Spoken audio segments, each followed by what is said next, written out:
Kalau Harsa lagi ngobrol sama temennya terus ada yang ribut, Harsa kan jadi nggak bisa. Harsa jadi terganggu. Oke ya? Bentar ya, tunggu sebentar aja. Oke? Hey San, halo teman-teman semuanya. Berjumpa lagi dengan aku Rara di Tokopedia episode keempat. Nah, masih dengan aku kali ini, tapi bintang tamunya of course ya, hari ini kita berbeda. Dan kurasa nih teman-teman udah banyak sih yang kenal sama sosok yang satu ini. Halo Kak Widya. Halo. Nah, teman-teman pasti nggak asing kan sama wajahnya, sama suaranya juga gitu. Terutama bagi moms kali ya yang ada di Swedia ini tuh jadi kayak panutan banget gitu Kak Widya ini. Waduh, panutan. Oke, nggak usah berlama-lama nih, langsung kita sambung aja dengan ngobrol seru nih bareng Kak Widya kali ini. Boleh kenalan dulu Kak, silahkan. Halo teman-teman semuanya, perkenalkan saya dengan Ayu Widya Eka Putri atau biasa dipanggil dengan Widya. Saat ini tinggal di Swedia bersama suami dan seorang anak. Hari ini rencananya kita ngobrol-ngobrol ya. Tapi kalau seandainya ada gangguan anaknya batuk dikit, mohon dimaklumi. Begitulah suka dukanya jadi orang tua di rantau ya. Oke, ini real situation ya, karena ini suatu kehormatan banget sih sebenarnya aku datang ke sini, dan ini agak mengganggu nih sebenarnya. Soalnya si Harsa lagi sakit ya. Iya, ya batuk-batuk dikit lah. Lagi pergantian musim nih ya, soalnya udah mulai dingin banget di sini soalnya gitu. Oke Kak, mungkin ini banyak banget nih yang penasaran, kok bisa sih ceritanya dulu gimana bisa nyampe di Swedia gitu? Terdamparnya jauh banget ya. Iya, jauh banget dari Indonesia ke Swedia itu berjam-jam. Iya benar. Jadi pertamanya suami saya namanya Alit Putra itu keterima S3 di Swedia. Pas keterimanya sih belum jadi suami istri ya. Tapi setelah dia keterima aku langsung mau ikut ke Swedia, jadinya kayak ayo nikahi aku ya. Terus kurang lebih setahun setelah dia S3 di sini kita udah nikah, terus akhirnya nyusul ke sini. Jadi sekarang suami sih udah 5 tahun di Swedia, kalau saya udah 4 tahun. Jadi awalnya cuma ikut suami sih. Oh gitu. Jadi itu sejak tahun berapa ya Kak berarti? Itu tahun 2018.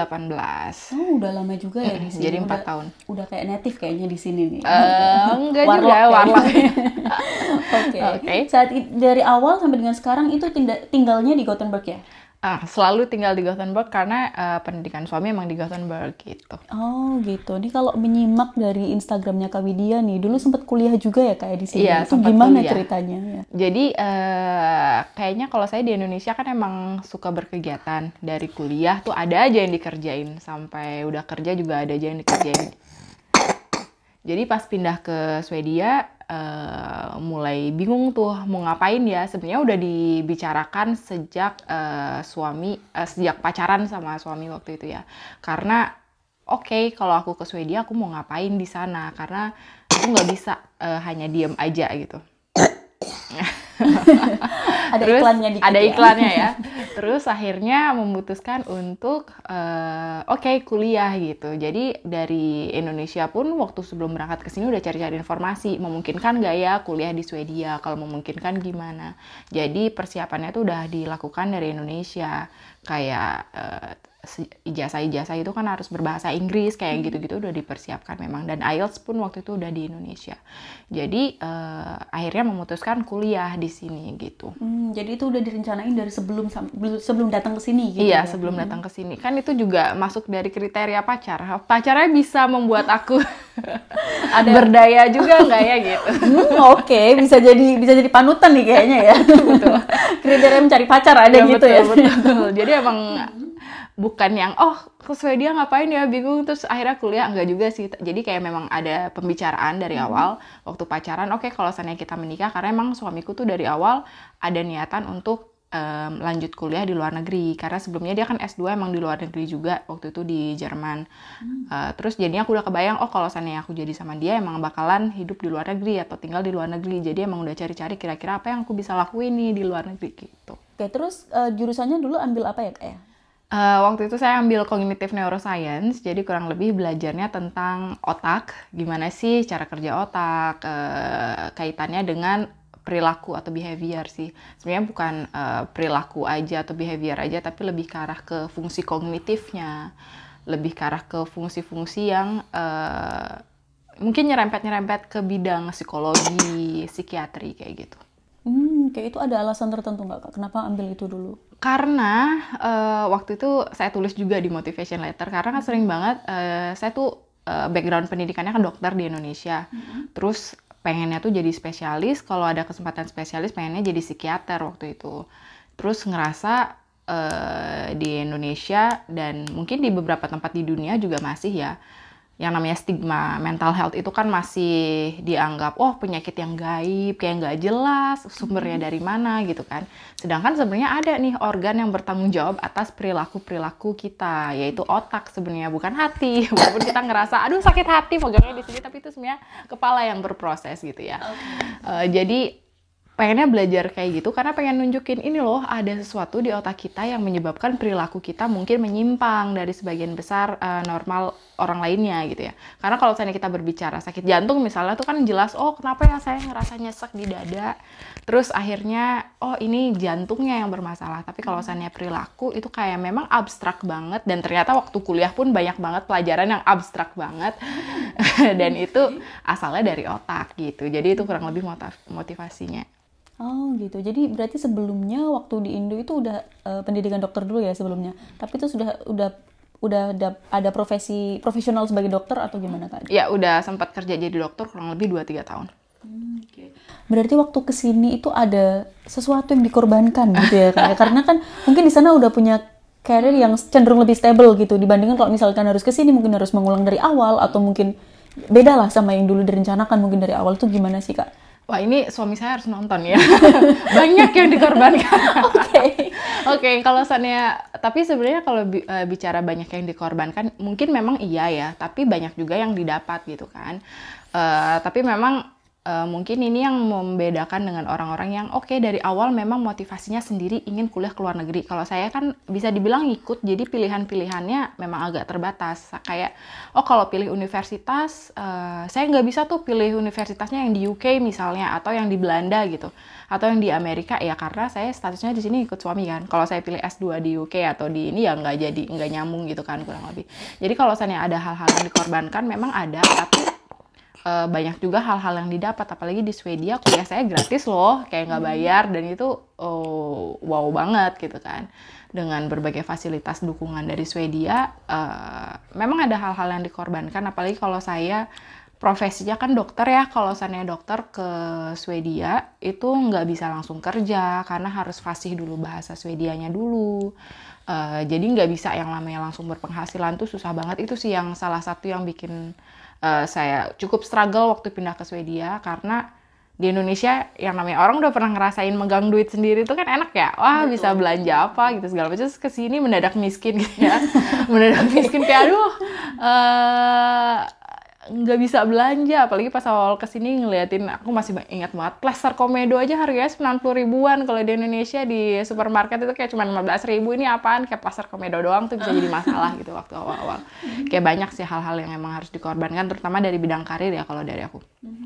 Jadi emang sempat juga sih merasakan yang namanya naik turun, nangis-nangis minta dipulangin suami juga pernah, ya pulangin saja aku gitu. Tuh serius. Iya, masa-masa kayak gitu tuh ini aku sharing karena supaya sebenarnya banyak yang ngerasain itu tapi merasa kayaknya kok aku nggak normal ya, kok kayaknya aku tidak bersyukur padahal hidup di luar negeri, padahal sebenarnya itu hal-hal valid yang wajar banget dirasakan ketika kita pindah ke negara baru gitu. Oke, ke lingkungan baru juga gitu. Jadi semuanya pasti ada struggle-nya sendiri-sendiri. Ada struggle-nya ya. Oke, keren banget sih bisa berkorban dengan sedemikian rupa, karena kan mungkin kalau di Indonesia sendiri profesi dokter itu adalah profesi yang sangat dibanggakan gitu, tapi kakak mau berkorban dan akhirnya malah ambil kuliah juga di sini. Jadi berkorbannya hitung-hitungan, tapi saya mengorbankan sekian, saya bisa dapat berapa? Oke. Tetap ada perhitungannya ya. Harus ada perhitungan. Oke.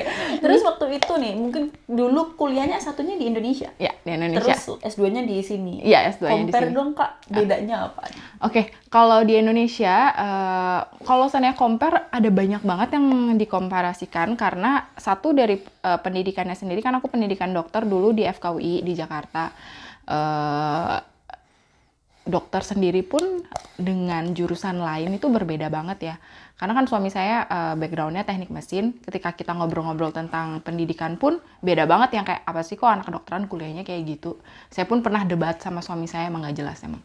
Kayak ngomongin tentang skripsi, karena kalau di zaman saya waktu itu yang namanya anak FK, kalau misalnya skripsi itu bisa dilakukan di tahun kapan aja, tapi kan idealnya skripsi itu di tahun akhir. Nah, jadi dari secara umum pendidikan dari kedokteran dan kuliah yang lain itu emang agak beda. Nah, cuman kalau saya berbicara secara umum ya, di Indonesia itu kan hierarki banget ya. Pokoknya dosen selalu benar. Mahasiswa nggak boleh telat, tapi dosen boleh telat. Itu sering kali terjadi gitu kan. Iya, kalau nggak boleh, kalau telat 10 menit, kelas sudah dikunci gitu kan. Tapi kadang-kadang dosennya telat. Tapi kalau di sini tuh respectful banget, kayak mostly aku nggak tahu ya di tempat lain, tapi di kampusku kuliah itu biasanya nggak wajib, tapi memang ada beberapa hal yang wajib kayak praktikum dan lain-lain tuh wajib, karena memang sebenarnya kita kan udah dewasa. Kalau kita merasa kuliah itu penting, makanya kita apply S2 di sana, ya harusnya datang dong kuliahnya gitu kan. Jadi bukan suatu paksaan, cuman kadang memang nggak datang yang karena ada berbagai hal gitu ya. Jadi itu sih hal-hal yang berbeda banget, karena di Indonesia lumayan hierarki, di sini dia flat structure, jadi sifatnya diskusi.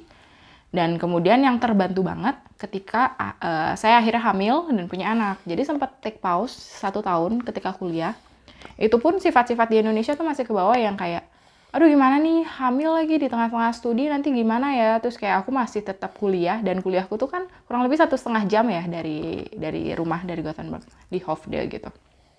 Masih dalam keadaan hamil gede, itu masih naik kereta ke sana. Wow. Sampai dosennya tuh kayak, kamu tahu nggak sih kalau kamu tuh bisa ambil cuti even sebelum lahiran gitu ya? Ya tahu sih, tapi aku tidak mau. Kayak ada rasa nggak enak ya. Kayak gimana sih kok ketinggalan dan segala macamnya gitu. Terus dikasih tahu juga, kamu boleh cuti loh. Karena aku waktu itu masih ingat, Harsa itu lahir, aku masih ingat dia tuh diprediksikan lahir misalnya hari Rabu, sedangkan aku hari Jumat itu masih ada deadline tugas. Ternyata dia belum lahir, tuh, dia nggak lahir, dan akhirnya aku Jumat submit tugasnya. Itu Jumat setelah perkiraan dia lahir, iya. Tapi dia emang belum lahir waktu itu, jadi hari Jumat aku submit tugasnya, terus dia berkontraksi paginya, jadi kayaknya si Harsa nungguin mamahnya submit tugas. Ngerti ya dia? Ngerti. Tapi waktu itu kondisinya juga udah yang namanya hamil besar ya, pasti udah yang namanya berat perutnya segala macem. Ketika ujian aku masih merasa kayak aku bisa nih menyelesaikan satu lagi mata kuliah, toh kuliahnya nggak wajib, terus tugas-tugas itu bisa lah dikerjakan. Pas lagi di rumah sakit kan dia udah lahir, nangis ternyata nggak lulus tugasnya. Langsung nangis gitu loh kan, langsung bilang ke dosen ya, langsung bilang ke dosen kayaknya aku cuti deh, nggak bisa ngelanjutin ini. Terus kayak dosennya tuh yang kayak, kan aku udah pernah bilang nggak apa-apa kok cuti segala macam. Terus kayak hal-hal seperti itu tuh kayak dipermudah gitu loh untuk ambil cuti segala macam. Pernah juga ada deadline tugas gitu ya, dianya sakit ya, sama kayak gini, kita kan udah janji jauh-jauh hari ya. Terus pas udah ratanya jauh-jauh gitu ya ke sini, pas hari H anaknya sakit, surprise gitu. Terus jadi nggak bisa ngumpul tugas tepat waktu, ya udah tinggal email dosennya, maaf ya nggak bisa ngumpul tugas tepat waktu. Terus oh ya nggak apa-apa, nanti kita buka lagi kok submissionnya 2 minggu lagi. Terus aku 2 minggu lagi kemudian yang ngumpul, dan itu kan tanggung jawab kita ya. Jadi kayak bukan yang 2 minggu lagi, anaknya sakit lagi, mungkin anaknya sakit lagi, tapi itu jangan digunakan sebagai alasan gitu loh untuk menunda-nunda. Dan akhirnya di tugas itu aku dapat A, dalam artian bukan keren banget nih dapat A, bukan gitu, tapi lebih ke arah ke nggak ada pengurangan nilai walaupun kita telat kayak gitu, jadi tetap bisa dapat A kalau memang tugasnya bagus gitu loh. Oke, jadi mereka fair ya? Iya, mereka fair di situ. Dan kadang pun aku ngeliat kayak dosennya tuh yang kayak, maaf ya kuliahnya saya cancel soalnya anakku sakit. Jadi itu adalah suatu hal yang normal. Itu sih yang menurut kayak wow banget gitu di Swedia, bedanya dengan di Indonesia dari sudut sisi ini ya, kuliah sebagai orang yang udah berkeluarga dan punya anak. Berarti secara total itu sama ambil cuti itu 3 tahun ya Kak, berarti untuk S2-nya? Aku S2-nya kebetulan ambilnya setahun, karena memang pengen cepat lulus. Anaknya nggak suka sekolah sebenarnya. Tapi jadi lebih padat ya, tapi nggak jadi 2. Maksud enggak, aku karena 1 tahun. mungkin programku tuh lebih mirip dengan Master of Research yang banyak, biasanya di UK tuh yang banyak yang Master of Research kayak gitu. Jadi emang semester pertama itu lebih banyak ke metodologi risetnya, terus di semester kedua langsung udah tesis gitu. Oke. Jadi itu cutinya pas sebelum tesis? Pas sebelum tesis. Jadi dia lahir November, sedangkan kan semester baru selesai Desember. Jadi aku, waktu itu ambisi banget, aduh aku harus nyelesain at least 1 semester, tapi ternyata nggak selesai juga. Jadi itu mungkin selesainya 40%, terus 60%-nya aku selesaiin setelah cuti gitu. Oke. Itu selama kuliah itu Kak, itu kalau di LUN ya, aku di LUN itu kan kuliahnya in sequence gitu. Jadi 1 bulan 1 mata kuliah gitu misalnya. Kalau di Koterbo gimana kalau Kakak dulu? Kurang lebih mirip sih. Jadi aku nggak selesainya itu kayak di mata kuliah, cuman di 1 mata kuliah gitu lah. Di mata kuliah yang memang mepet-mepet dengan lahirannya dia. Jadi nggak yang 4 mata kuliah paralel gitu kan, tapi lebih kayak 1 selesai dulu, 2 selesai dulu, 3 selesai dulu, terus sisa yang keempat gitu ya. Nah yang keempat ini yang emang nggak selesai karena dia udah lahir. Jadi yang keempat ini baru aku ambil tahun depannya plus tesis belakangnya gitu. Oke. Jadi itu bisa ya kayak gitu Bisa. ya Kak ya. Oke, tadi udah compare nih Kak untuk sistem pendidikan ya Indonesia sama di Swedia. Nah, sekarang moving on nih ke sistem yang lebih profesional, sistem kerja nih. Mungkin dulu pernah kan ya udah pernah kerja di Indonesia dan sekarang udah kerja juga nih di Swedia. Akhirnya ya, setelah sekian lama. Akhirnya ya. Oke. Bisa di-compare Kak gimana di sana dan di sini kayak gimana gitu. Oke, kalau kerja, ternyata kalau di Swedia itu memang koneksi itu penting banget untuk dapat kerjaan. Jadi awalnya tuh aku S2 pun sebenarnya dengan misi supaya lebih gampang dapat kerja. Tapi ternyata kalau aku ya, untuk aku kasusnya ternyata memang masih lebih susah. Masih tetap susah nih dapat kerja karena riset yang aku mau waktu itu, misalnya kalau seandainya aku pengen jadi kerja sebagai riset asisten atau segala macam, ya, riset yang aku mau tuh harus analisa data publik segala macam, itu semuanya berbahasa Swedia gitu ya. Jadi karena udah lulus S2 ternyata tetap nggak dapat kerja, ya udah nggak bisa nih kayak gini, akhirnya baru ambil les intensif bahasa Swedia gitu ya. Les intensif bahasa Swedia aku ambil dulu, setelah itu baru nih mulai dapat kerja. Nah, cuman sekarang aku kerjanya belum jadi dokter, tapi kerjanya sebagai nurse assistant. Jadi nurse assistant itu karena level bahasaku juga belum yang, karena ada syaratnya memang kalau mau kerja jadi dokter, syarat bahasanya itu harus fasih banget gitu ya. Harus fasih banget atau C1 levelnya, atau itu mungkin setara dengan bahasa Inggris yang IELTS-nya 7,5. Ya ampun, IELTS-ku aja, bahasa Inggrisku aja tuh nggak 7,5. Ya pernah kedengeran. Oke, tunggu ya, harus saya sebentar ya. Nah, jadinya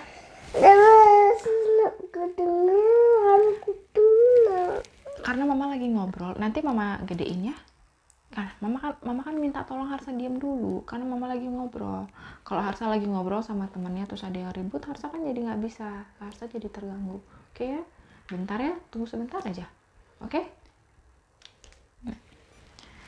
Oke, jadi akhirnya aku belajar bahasa Inggrisku aja tuh nggak 7,5 IELTS gitu kan. Jadi kayak bahasa Swedia tuh harus segitu untuk jadi dokter. Gitu, jadinya akhirnya oh ya udah aku oke, sambil cari-cari lowongan riset kerja juga sebagai nurse assistant dulu jadi klinisi gitu ya, untuk pengen tahu juga gimana sih kerja jadi klinisi di sini, karena lumayan untuk adaptasi kalau emang mau jadi dokter di sini gitu ya. Terus ternyata betah banget.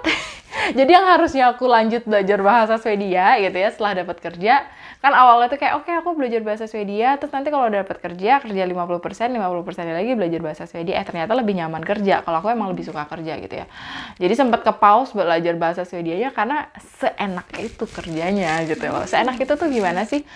Pertama, flat structure tadi, jadi yang namanya bos itu tuh kayak nggak mungkin bisa nyuruh-nyuruh kita tanpa persetujuan kita. Jadi lingkungan kerjanya tuh aku ngerasa nyaman banget yang sampai aduh ya betah gitu. Masuk zona nyaman itu berbahaya ternyata. Karena bikin kita tidak ya itu tadi, aku harusnya belajar bahasa Swedia lanjut, terus belajar mempersiapkan ujian dokter segala macam tuh jadi kayak leha-leha dulu lah, karena tapi beberapa orang juga bilang ya nggak apa-apa lah, kan udah selama 2-3 tahun terakhir udah stres banget kan, kayak S2 lah atau segala macam, sekarang udah dapat kerja santai dulu nggak apa-apa gitu. Jadi lingkungan kerja itu positif banget. Jadi kayak yang namanya bos tuh kalaupun kita diminta lembur. Terlalu berisi. Oh iya, tunggu sebentar ya. Ya, terlalu berisi. Ya, nanti mama kecilin suaranya ya. Jadi kalau bos minta kita lembur pun, mama tuh ngobrol harus direkam di videonya itu loh Harsa. Kalau mama nggak ngobrol. Kedengeran. Ya, nanti mama pelan-pelan ngomong ya. Oke, tunggu ya. Jadi kalau bos mau minta kita kerja lembur pun, itu yang kayak, kamu bisa nggak? Jadi nggak yang maksa gitu loh. Jadi beban kerjanya juga aku rasa, kalau dibandingkan ketika aku jadi nakes di Indonesia ya, itu jauh banget gitu. Jadi kayak sekarang tuh aku masih bisa main HP. Malah aku justru bisa lihat-lihat HP kayak gitu ketika kerja sih, tapi di jam istirahat ya tentunya, dibandingkan ketika sama anak kayak gini nih, mama gitu. Oke. Terus kalau di tempat kerja, Iya. Sebentar lagi satu pertanyaan lagi, abis itu mama main ya. Tenang aja dulu, oke? Ya. oke. Terus kalau misalkan waktu di tempat kerja, yang shock culture yang paling terasa itu apa, Kak? Kalau di tempat kerja, shock culture aku pertama kali sih teknologi kali ya. Karena banyak banget teknologi kesehatan di Swedia yang aku bahkan nggak pernah lihat di Indonesia. Padahal itu adalah suatu hal yang lumrah dan biasa di sini. Jadi kayak seolah-olah kayak ngerasa turun gunung. Di satu sisi aku kayak ngerasa, oh mungkin ketika aku kerja di rumah sakit, itu jadi bahan untuk adaptasi untuk nanti jadi dokter di Swedia gitu ya. Tapi sempat kedar juga ya kayak, aduh gimana kalau aku jadi dokter ya, aku nggak pernah lihat benda-benda kayak gini, nggak pernah lihat alat-alat canggih kayak gini ya, kagok itu sih. Jadi, tapi kalau misalnya dari culture-nya sendiri mungkin aku termasuk orang yang masih yes man gitu sih, kayak disuruh apa aku kayak oke. Pada beberapa kolega juga udah pernah, kalau kamu merasa enggak bilang aja enggak gitu. Justru nggak enakan kan, tapi aku so far enjoy sih, tidak merasa di Eksploitasi. ya dieksploitasi itu enggak, karena enggak dieksploitasi itu juga. Jadi kalau shock culture-nya paling itu sih kayak nggak ada ya, shock culture-nya mungkin lebih ke arah positif ya, nggak yang negatif yang bikin aku nggak mau, aduh kok kayak gini sih, nggak sih. So far aku enjoy banget sih untuk kerja di sini gitu. Mungkin shock culture yang lain tuh yang kayak kan sering kali kalau di sini kan anak biasanya sekolah ya, anak biasanya sekolah karena biar orang tuanya kerja. Jadi sekolah tuh emang seperti daycare. Cuman kalau anaknya sakit kayak sekarang tuh biasanya nggak boleh sekolah. Nah, biasanya tuh ditelepon tuh sama sekolah, halo bisa jemput anaknya nggak? Anaknya kayaknya agak sakit nih, kok dia batuk-batuk terus, atau anaknya muntah gitu. Karena mereka sekolah punya ketentuan, kalau anaknya muntah misalnya nggak boleh ada di sekolah selama 2 hari, karena takutnya dia muntaber kayak gitu-gitu. Pernah tuh di tengah-tengah kerja aku ditelepon yang kayak, anaknya muntah, terus aku tuh kayak, mungkin masih ke bawah sifat Indonesia yang kayak, duh sakit lagi, mana lagi kerja gitu ya. Padahal sebenarnya aku tinggal bilang ke bos, terus bosku tinggal, oh ya udah pulang gitu. Itu tuh segampang itu, tapi rasa nggak enakan di aku tuh kayak masih ada. Padahal teman-teman kolega kerja pun, angkat dong itu telepon dari Forskula loh, jangan-jangan anakmu gimana apa-apa. Iya deh aku angkat, terus pas aku angkat, ya nih aku disuruh pulang, ya pulang lah kayak gitu. Kok kamu masih di sini, ya pulang gitu. Kalau di Indonesia kan kadang kayak kita pulang atau apa tuh justru jadi bahan yang kayak, lah sial aku jadi ngerjain banyak hal nih gara-gara temanku pulang, mendadak lagi pulangnya. Nah di sini beban kerjanya itu emang diatur sedemikian rupa, gimana caranya supaya kalaupun ada satu orang yang mendadak nggak kerja, ya tetap bisa ke-handle gitu loh. Jadi beban kerja yang kurasain tuh kayak, misalnya satu orang tuh megang cuma 4 pasien loh. Kalau di Indonesia mungkin satu orang bisa megang 12 gitu ya, banyak banget. Jadi di sini satu orang cuma megang 4 pasien, jadi kalau seandainya satu pergi, ya 4 pasien itu tinggal dibagi aja, jadi satu orang jadi 5 pasien gitu, yang mana itu ya mungkin jadi lebih capek, tapi nggak seberat itu yang sampai bikin orang jadi ngomongin atau kayak ih dia izin mulu anaknya sakit gitu. Kayak gitu-gitu. Jadi enak banget ya kerja Ya di dari sini. situ sih benefit yang kurasain itu. Oke, keren banget ya teman-teman, banyak banget ternyata aktivitasnya. Perannya juga banyak, jadi istri, jadi ibu, jadi wanita karir juga gitu. Jadi penasaran caranya imbanginnya gimana, karena kita semua punya waktu cuma 24 jam gitu sehari. Ini gimana caranya nikah Widya nih ya? Pertama setiap orang tuh ada masanya, ada prioritasnya, terus kayak jadi kayak tadi ada masanya aku kerja, ada masanya aku kuliah gitu ya. Nggak bisa dua-duanya, walaupun sekarang aku emang lagi kuliah juga, ambil kuliah bahasa ya untuk word personal, karena untuk word personal tuh apa ya, untuk nakes gitu ya, ada memang di sini aku emang ambil kuliah full time juga sama kerja full time, terus ada anak juga. Cuman akhirnya ekspektasinya nih yang dirubah kayak hari ini, aku sempet cerita kan sama Rara, iya nih aku ada course online juga, ada tugas juga. Ternyata anaknya kadang membantu loh, dia tidur pas aku harus ngerjain tugas gitu. Jadi akhirnya tugasnya selesai juga gitu ya. Jadi kalau dari aku sih mungkin nih sebenarnya dulu tuh sebelum punya anak emang sudah terbiasa untuk mengerjakan berbagai kegiatan. Cuman bedanya adalah ketika belum punya anak dengan punya anak, waktu itu bisa kita atur sedemikian rupa, kita bagi sedemikian rupa, itu bisa. Tapi kalau udah punya anak, ada Pak Bos yang menentukan segalanya, dan itu sering banget kayak hari ini kayak kita udah janji untuk oke, aku udah merencanakan hari ini aku ada course online, aku harus ngerjain tugas, kumpul jam sekian, aku emang udah menjadwalkan untuk tidak kerja hari ini karena ada course, dan aku oke, Rara mau datang, terus kita janjian jam sekian. Bra, anaknya sakit. Kalau kayak gitu kan suatu hal yang nggak bisa kita ubah ya, dan anak sakit itu jadinya kalau kayak gitu kan kita jadinya anak sakit tuh malah kayak iya sebentar ya, jadi lebih karena sial anakku sakit, aduh sedih banget. Tapi kan padahal dia lagi sakit loh, yang harusnya kita aduh sayang anakku sakit ya, anaknya mama sakit ya, ya. Nah jadi karena itu kita jadi kayak lagi stres kan anaknya sakit, padahal anak kita lagi pengen disayang. Nah jadinya aku berusaha sefleksibel mungkin dan jadi menurunkan ekspektasi gitu. Jadi kayak aku merasa aku harusnya bisa nih ngerjain tugas sebagus mungkin. Apalagi tadi tugasnya ngomongin tentang relasi, relationship itu gimana. Dan aku bikin tugasnya itu tadi gimana hubungan antara anak dengan orang tua segala macam. Itu kan topik yang aku suka ya. Aku tuh udah mikirin aku mau bikin sesempurna mungkin gitu kan.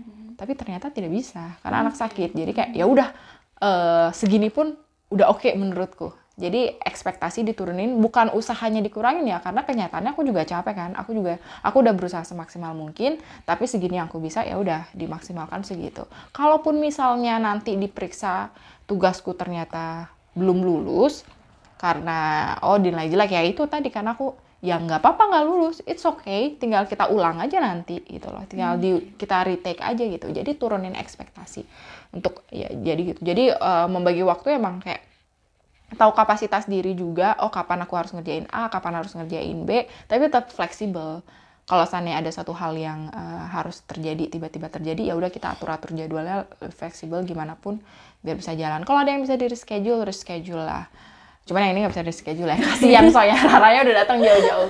Jadi kalau ada yang bisa reschedule, terus kerja sama juga sama suami. Tapi saat ini lagi direkam, suamiku minggu depan lagi tesis defense juga. Jadi ya dia ada prioritasnya sendiri. Tapi nanti pulang kita kerja sama-sama. Kayak tadi nih, ekspektasi rumah juga berantakan banget kan Rara ya. Jadi itu jadi prioritas kebelakangan tuh, karena nanti aku sama anakku kayak ayo kita beresin bareng-bareng gitu. Jadi kayak diatur-atur sedemikian rupa. Sama satu lagi delegasi sih.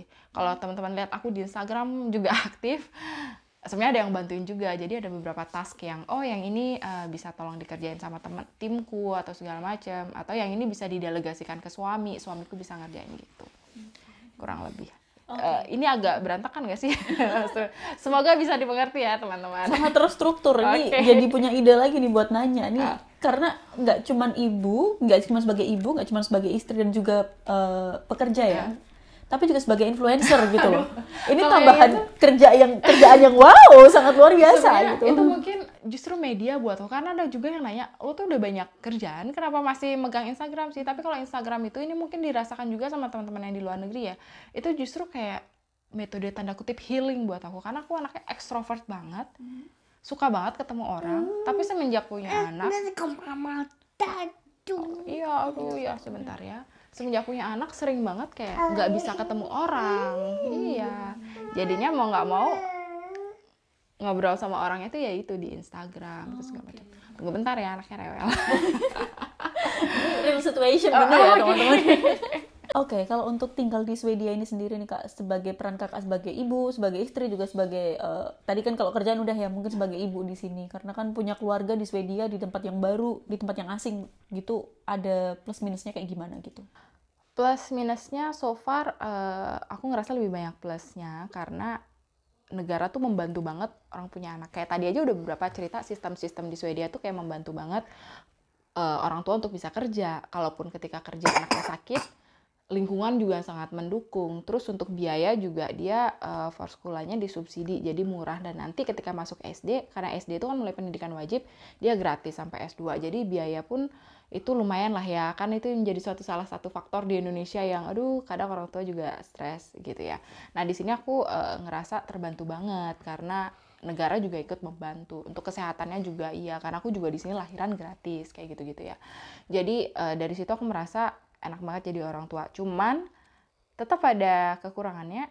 Ya itu tadi, ketika anak misalnya tiba-tiba harus sakit atau segala macam, ya nggak ada mertua, nggak ada orang tua sendiri yang bisa membantu. Jadi ya orang tuanya yang harus take care. Cuman sistem, ya itu tadi, sistemnya udah membantu untuk itu. Cuman atau misalnya aku punya kegiatan yang di luar jam sekolah, kan nggak mungkin dong anaknya dititip di sekolah, ya jadinya nggak bisa dititip ke siapa-siapa. Kadang ada sih teman-teman yang bisa dititip, cuman kalau seumuran Harsa gini mungkin belum bisa dititip ya. Aku sih nggak tega ya nitip. Mungkin nanti kalau umur 6 tahun 7 tahun dia aku titip ke teman gitu, mungkin aku udah ini. Jadi kayak ada beberapa hal yang aku tuh udah nggak pernah nonton bareng sama suamiku di bioskop yang kayak gitu-gitu ya. Yang hal-hal kayak gitu tuh memang agak susah dilakukan karena ya kita berdua aja gitu ya, istilahnya berdua aja gitu. Oke, keren banget nih sharingnya hari ini ya. Saya benar-benar terinspirasi nih kayaknya. Terinspirasi yang mana nih? Banyak ya kayaknya. Punya anak? Gimana ya? Oke. Tapi keren banget sih Kak, maksudnya karena banyak yang harus dikorbankan juga. Tapi itu pernah nyesel nggak sih Kak dulu waktu setelah sekian lama nih akhirnya keputusan itu diambil gitu? Kalau ngomong secara emosional nyesel sering banget. Suamiku tuh tahu buruk-buruknya. Aku nyesel deh kesini, kenapa? Waktu nggak dapat kerja emang. Karena aku itu mungkin karena aku sangat suka itu tadi ya, ketemu orang segala macam. Jadi ketika aku Berisik. iya maaf ya nak, bentar lagi selesai. Jadi ketika aku harus di rumah full time ngurus anak, nggak kerja, itu aku lumayan stres sih. Tapi sekarang sih nggak sih. So far so good. Pasti ada hal-hal yang aduh kok begini ya. Tapi itu kan di Indonesia juga pasti ada tantangan-tantangannya sendiri gitu. Cuman hidup kan pilihan gitu ya. Oke. Terus rencananya ke depannya nih kayak gimana Kak? Dari segi karir juga dari segi mungkin parenting ke Harsa gitu. Oke, untuk harapan ke depannya ya. Jadi kalau harapan ke depan aku belajar banyak sih. Kalau di sini ekspektasi tadi harus diturunin ya. Jadi aku kayak nggak mau muluk-muluk yang kayak tahun depan targetku harus sudah jadi dokter di Swedia. Karena sama itu bikin aku stres. Kayak tadi aku kan harus ikut kuliah bahasa dulu lagi untuk dapet level yang itu ya. Ternyata aku ya itu tadi kadang anak sakit atau segala macam. Itu sebenarnya bukan cari-cari alasan, tapi memang kenyataannya kayak gitu kan. Jadi aku kayak oke, mungkin targetnya aku ada target misalnya jadi dokter di sini, tapi kalau saya tidak bisa terpenuhi dalam waktu 6 bulan, setahun juga nggak apa-apa, 2 tahun nggak apa-apa. Yang penting anakku sehat, terus aku tetap tinggal sama suami, nggak ada yang LDR. Misalnya suamiku kerjanya di mana, aku kerjanya di mana, itu aku nggak bisa kayak gitu. Jadi targetnya yang penting itu sih sekarang nggak muluk-muluk, beda dulu kan baru lulus anak apalagi kuliahnya di Jakarta dulu baru lulus, targetnya banyak banget yang mentereng-mentereng buat aku harus ini itu. Sekarang kayak oh ya udah, yang penting selama masih sehat-sehat semuanya, masih bisa berkumpul dimanapun ya, nggak harus di Swedia sebenarnya, karena kan hidup nggak ada yang tahu. Emang ada rencana hidup tinggal lebih lama di Indonesia, di Swedia. Emang ada rencana, tapi ya kita nggak pernah tahu. Apalagi situasi sekarang kan selalu berubah, di negara-negara juga situasinya, kondisinya kadang ada perubahan politik atau segala macam. Aku nggak pernah tahu kayak gimana. Jadi kayak menurunkan ekspektasi sebenarnya supaya nggak kecewa sih. Jadi ekspektasinya diturunin, tapi usahanya tetap harus usaha keras gitu. Jadi biar apapun hasilnya nanti kita kayak lebih legowo, biar nggak terlalu ngoyo. Paling itu. Thank you banget nih Kak. Dan terakhir nih, mungkin ada pesan buat teman-teman yang dengerin podcast ini? Harsa mau ngasih pesan-pesan? Apa pesannya? Nggak tahu. Oke, pesannya buat teman-teman yang pindah ke Swedia atau akan pindah ke Swedia, atau mungkin nggak harus Swedia ya, luar negeri manapun. Prinsipnya, prinsipnya hidup di luar negeri itu kadang terlihat enak ya kalau dilihat dari media sosial orang, tapi sebenarnya tantangannya tuh banyak banget, jadi harus siap juga.